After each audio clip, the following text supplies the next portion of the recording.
Dopamine is a chemical in our brain that makes us feel good. It's responsible for the pleasurable feeling we get when we eat our favourite food, listen to music, or engage in any activity that we enjoy. Today, we're talking about a topic that affects many of us, and that's dopamine addiction. Although it's not technically possible to get addicted to dopamine, it occurs naturally in our bodies, and we can't directly take it as a food or drug. However, it is completely possible to get hooked to any activity that increases our dopamine levels. Sometimes, or quite frankly most of the time, we start to rely on this feeling way too much, leading to addiction. This is especially true for young men, who are often more susceptible to addictive behaviours. One common example of dopamine addiction is video game addiction. Have you ever found yourself playing a game for hours and hours on end, even when you know you should be doing something else? That's because the game's releasing dopamine in your brain, making you feel good. But the more you play, the more your brain starts to crave that feeling. Another example is social media. Scrolling through our feeds, seeing likes and comments, images filled with women, colours, money, it all just releases dopamine in our brains, making us feel good. But just like video games, the more we use social media, the more we start to crave that feeling. But why does our brain release it in the first place? Dopamine is a part of our reward system. This system is designed from an evolutionary standpoint to reward you when you're doing the things you need to do to survive. Eat, drink, compete to survive, and reproduce. As humans, our brains are hardwired to seek out behaviors that release dopamine in our reward system. When you're doing something pleasurable, your brain releases a large amount of dopamine. You feel good and you seek more of that feeling. This is why junk food and sugar are so addictive.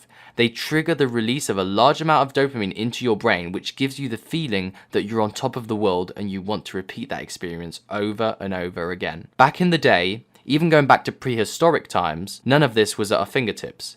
We had to work, fight, or kill in order to be able to get food. This meant that to be able to experience dopamine again, we would have to not just click play on Netflix, or order food from our phone, or sit in front of a screen like a zombie for hours on end.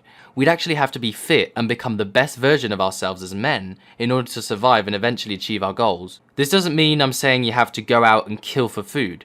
This just means that it's most likely that you, the viewer, are one of these people that are hooked on dopamine. Don't know it, or even worse, do know it, but aren't strong enough to actually do something about it. I'm not going to lie to you and say, oh, don't worry, everyone's like that. It's normalized, so it doesn't really matter at this point, does it? No, you shouldn't be comfortable with being just one more. If you hear a video that says you're like the rest, it should anger you and it should motivate you to be better. Improve aspects of your life that aren't helping you achieve your goals and cherish the ones that do. With a society so broken and a generation of young men so lost, it's normal to be confused and not know what to do. After all, it's not your fault. We're growing up in a world where people do what makes them feel good in that precise moment, instead of what will actually help them improve on the long run. Let me set an example. This generation is known for not being able to be in a committed relationship. We're slowly losing the ability to love. We care so much about instant gratification that we don't realize that love isn't meant to be instant, but lasts a lifetime. We date for the sake of dating, or just to be able to say that you're with so-and-so. And we've been fooled into believing that perfection is attainable. If you go on TikTok, you have millions of self-proclaimed experts talking about how you can't do this, you can't do that. The only person that's allowed to set boundaries in your relationship is yourself and your partner.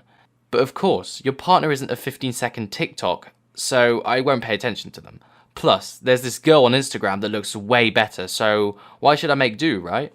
You're probably wondering what to do if you feel like you're becoming addicted to dopamine. The first step is to recognize that you have a problem. From there, it's important to set limits for yourself. Decide how much time you want to spend on your phone or playing video games and stick to that limit. It may be hard at first, but your brain will start to crave that feeling less and less. There's a video by Denmo that talks about turning your phone to black and white to reduce the hours you use it, and he goes on to explain how the flashy colors on your phone and notifications are designed to keep us hooked. And the best way to not fall for these traps are to take the color away and uninstall useless social medias that you only really consume for the dopamine hit. I mean, let's be honest, how important is Instagram or Snapchat? If you're struggling with phone usage, I highly suggest you check that video out. I'll leave it in the description so you can check it out later on. Some of the tips this guy gives are literally life-changing. In conclusion though, dopamine addiction is a real problem, especially for young men, but it's never too late to take control and make a change. Remember, your health and well-being should always come first. If you're serious about changing your life, but don't want to do it alone or just want to talk with like-minded individuals, check out my Discord group in the description.